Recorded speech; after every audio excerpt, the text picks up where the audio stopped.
vai tratar, dentro da questão da história da América afrodescendente, o processo final da escravização e a inserção dos afrodescendentes no contexto das repúblicas nacionais que se constituem, né, e se espalham pela América toda.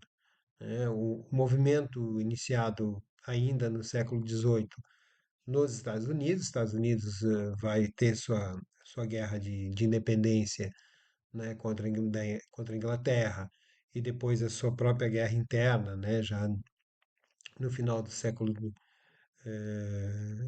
para o XIX, né, que vai levar ao processo de libertação dos escravizados. Essa ação, né, fruto também do movimento que aconteceu no Haiti, que eu falei da aula passada, né, vai provocar um interesse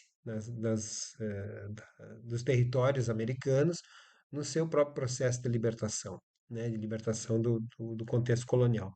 E aí há um movimento, na realidade, patrocinado, né, a Inglaterra, por interesses econômicos do capital, de ter novos consumidores, vai apoiar uma liderança, que é San Martín e seus guerreiros, né, seus guerrilheiros, a se distender a partir da Argentina, fazendo um processo de expansão, de formação de repúblicas em direção ao norte.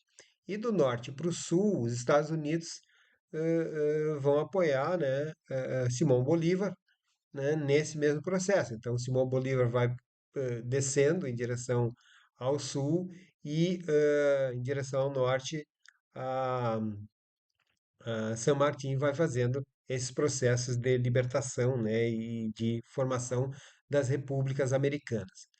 Nesse contexto, né, ou um pouco anterior a esse contexto, o que nós temos é exatamente essa continentalização do processo escravista, né? Tendo uma referência de Estados Unidos e Cuba, né, como processo de transmissão e transferência de mão de obra, né, a própria produção interna, né, digamos assim, de novas mãos de obra através do estímulo à formação de famílias de escravizados e tal, para reprodução física, né, desses escravizados para manter esse processo da escravaria, né, mesmo na República Estadunidense, né, isso continua acontecendo, ou seja, não há uma imediata cessação do processo de escravização, mas aí entramos no século XIX com esse universo, né, de formação das repúblicas, e com a formação das repúblicas, a libertação dos escravizados vai acontecendo quase que concomitantemente, né? A gente vai ter esse processo de libertação acontecendo ali entre 1804 até 1888, considerando que o Brasil, né, é o último país a fazer o processo de libertação dos escravizados de forma oficial, né? A gente está trabalhando nessa questão da oficialização que está no documento, mas não o que está na prática, né? Há uma disputa, na realidade, de narrativa sobre esse processo no século XXI, né? Mas essa disputa de narrativa está nesse contexto mais historiográfico que a gente vai tratar também um pouco. Então, com o processo da libertação, a- as- a- os afrodescendentes vão ser, de alguma maneira, incorporados ou não às sociedades republicanas, né? Então, vamos pegar o caso aqui mais próximo, aqui a gente pode pegar o caso da Argentina, e do Uruguai, né? Onde eles criam espécies, principalmente na Argentina, espécies de guetos, né? Para a colocação dessa presença ah, africana, né? Então, ali na Argentina eles vão chamar de conventídios, né? Conventos, pequenos conventos. Na realidade, era uma rua, né? Cheia de casas pequenas, né? Com tanques ao centro. Então, as mulheres iam trabalhar para lavar roupa, né? Os homens iam sair daquele espaço por uma única entrada e saída, né? Para trabalhar fora, e depois retornavam à noite e ficavam presos ali.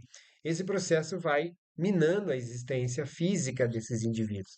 Esses indivíduos também são usados nas guerras, né, como a gente chama bucha de canhão.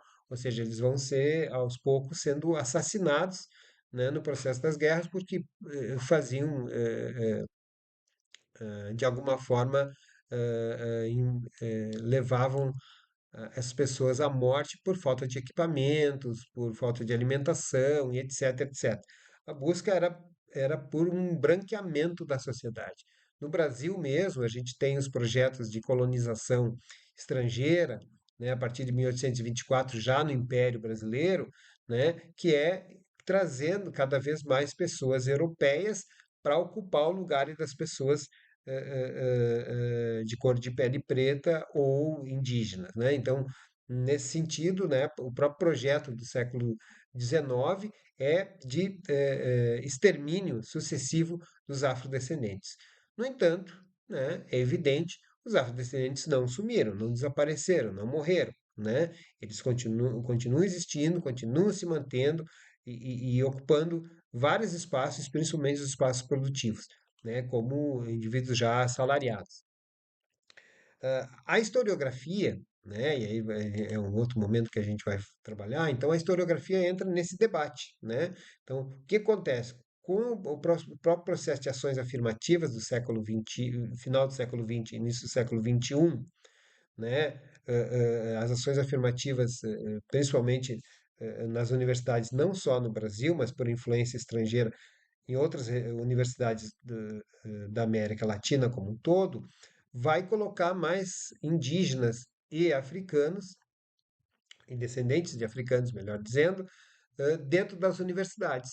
E isso vai impor, então, uma mudança de pensamento, ou seja, a sua presença física dentro das universidades vai mudar o pensamento sobre isso, vai exigir que se traga outras formas de interpretação. E aí, dados, por exemplo, vocês vão ver na medicina, na física, na filosofia, em vários outros sistemas de pensamento e na própria educação, desse sistema de pensamento que é afrocentrado, né, que vem dessa afrocentricidade, né, esse processo de exclusão contínuo dos africanos e descendentes na América vai fazer com que eles se reúnam e mantenham suas tradições, suas formas de pensar, e isso, quando entra dentro do espaço acadêmico, vai se transformar numa forma de discutir a ciência. Então, a ciência vai se afrocentrando, digamos assim. E isso vai entrar na disputa, obviamente, eh, eh, de escrita, de discurso, de construção de ideias, né? E isso está presente hoje. Nesse contexto de disputa das ideias, então, a gente vai ver, e isso é importante colocar, que no Brasil, por exemplo, a educação, né, dá um passo significativo nessa inserção do pensamento afro, né, e indígena no contexto da legislação brasileira de educação. Então, vocês vão ver assim, a história e a cultura dos afrodescendentes é legalmente imposta na educação, ou seja, é direito humano e cidadão, né, num Estado democrático de direito, que toda a população tenha sua história e sua cultura apresentada e mostrada no espaço educativo, ou seja, no espaço da sala de aula. Então, assim, um direito humano e um direito de cidadania do povo brasileiro, conhecer quem ele é, né? E ele é afrodescendente também. Então, essas leis afrodescendente e indígena, mas nós estamos aqui focados na questão dos afrodescendentes, né? Então, a gente vai aprender, e isso é um marco, né, de enfrentamento ao racismo estrutural que vem sendo construído desde o período inicial da escravização africana, né? No século XIX, há uma outra diretriz, digamos assim, organizada pela sociedade para a questão dos afrodescendentes, né? Lá no século XVI, era aquela ideia da guerra justa contra os infiéis, os indivíduos sem alma, e então os negros de alma, assim, caracterizados e tal. No século XXI, o que está posto? É fruto do século XX, a construção da ideia da democracia racial. Se construiu uma ideia de democracia racial onde, em princípio, o africano, né, e descendentes estava integrado à sociedade brasileira de forma equânime junto com as outras etnias, o que não é verdade. nem os indígenas, nem os africanos ou descendentes estavam integrados, né? Tanto que eles estavam e continuam estando nas condições piores, né? No processo de desenvolvimento econômico, né? Então, assim, isso é fruto de um racismo estrutural. E quem é que deu a base para esse racismo estrutural? No século XIX, né, os próprios antropólogos criaram ideias sobre os africanos, considerando eles com uma cultura que não avançava, ou os indígenas com uma incapacidade intelectual. Né? Tanto que em 1974, quando foi criada a lei o Estatuto do Índio no Brasil, né, que é assim chamado Estatuto do Índio, no Estatuto do Índio eles colocam o índio como tutelado da FUNAI, ou seja, ele, como ele tem incapacidade intelectual, ele precisa de uma tutela, de um pai que cuide dele, que seja a FUNAI. Isso é um absurdo, né? Mas é o racismo estrutural colocado, ele é assim colocado e institucionalizado. Né, e tal. Então, no combate ao racismo institucionalizado, a partir da Constituição de 1988 no Brasil, né, houve a necessidade, então, da criação de leis que façam com que isso aconteça, né? Que o racismo estrutural vá reduzindo.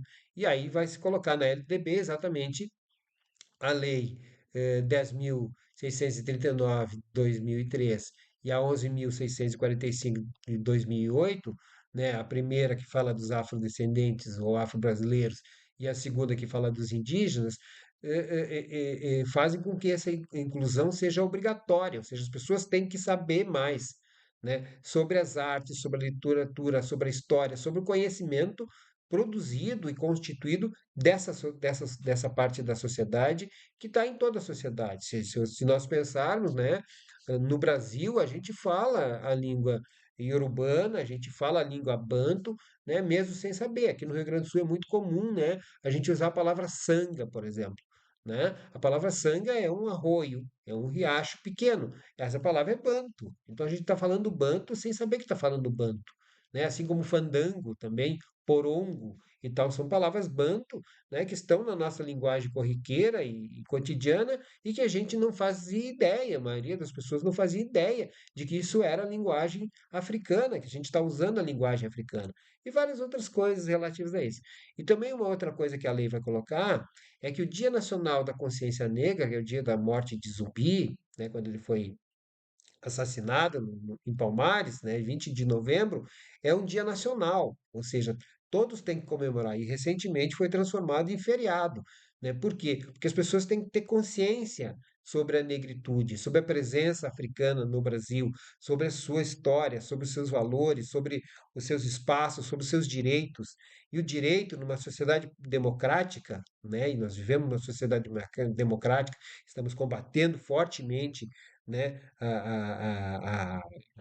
as tentativas de acabar com a sociedade democrática, né, a gente tem combatido veementemente isso, né, a gente vai entender isso como um direito, né, um direito da equidade entre as raças e tal, e de ocupação dos territórios. Então a educação vai caminhar fortemente nisso.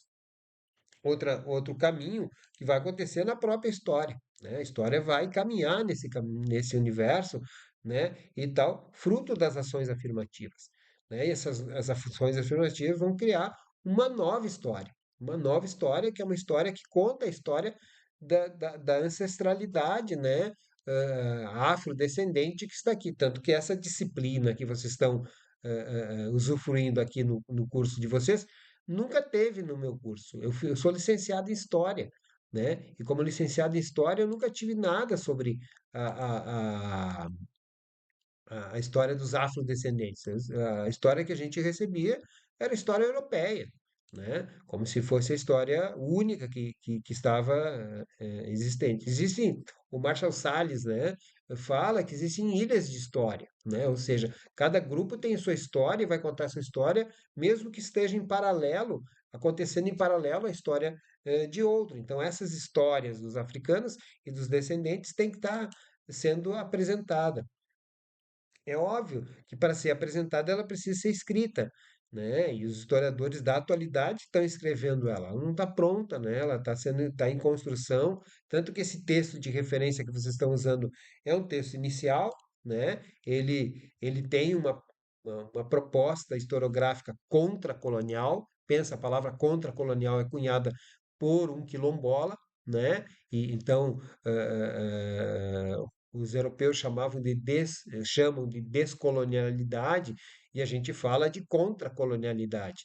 Né? E por que que a gente fala de contracolonialidade? É contra o colonial, contra esse colonialismo do nosso pensamento. As pessoas tentam impor para nós um pensamento que não é nosso, que não é americano, que não é brasileiro, né? Que é um pensamento que é externo, um pensamento vindo de outras nações, né? Bom para eles, bom para as outras nações, mas não bom para nós. Então, esse ponto de ser bom para nós é que nós temos que trabalhar, né? Porque nós temos o direito à nossa própria história, tanto a conhecer a nossa própria história, quanto a escrevê-la, né? E esse é um direito que nós reivindicamos, né? Reivindicamos como um todo, como indígenas, como africanos, como europeus, né? Temos o direito a construir nossa história. E contra essa identidade, esse sistema identitário hegemônico, eurocentrado, né, é o caminho que esse mecanismo histórico está tomando, né?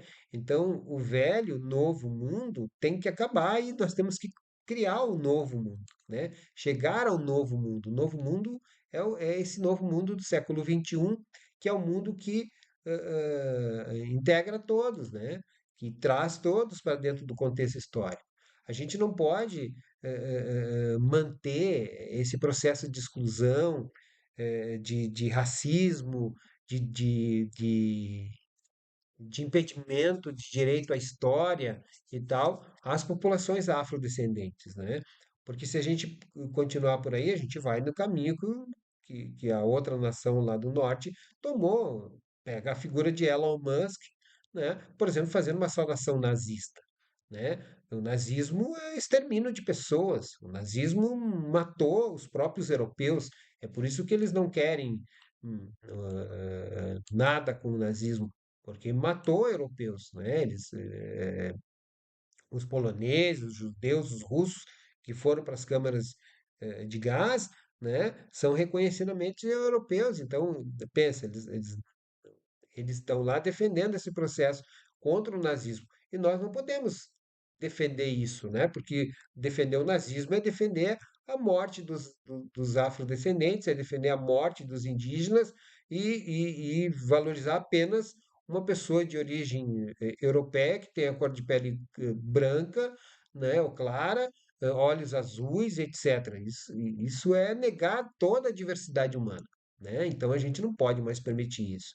Então, esse é o caminho, né, historiográfico, esse é o caminho da nova história dos afrodescendentes que está se construindo ainda, né? É um caminho que a América Latina tem tomado e ela tem tomado de forma contundente, né? Então, assim, os historiadores da América Latina estão no caminho da contracolonialidade, né? E não se aceita mais essa representação eurocentrada do mundo, apesar de que a gente ainda tem alguns passos a ser dados no nosso própria Constituição histórica, né? E tal. Mas basicamente, né, que eu gostaria de falar hoje isso.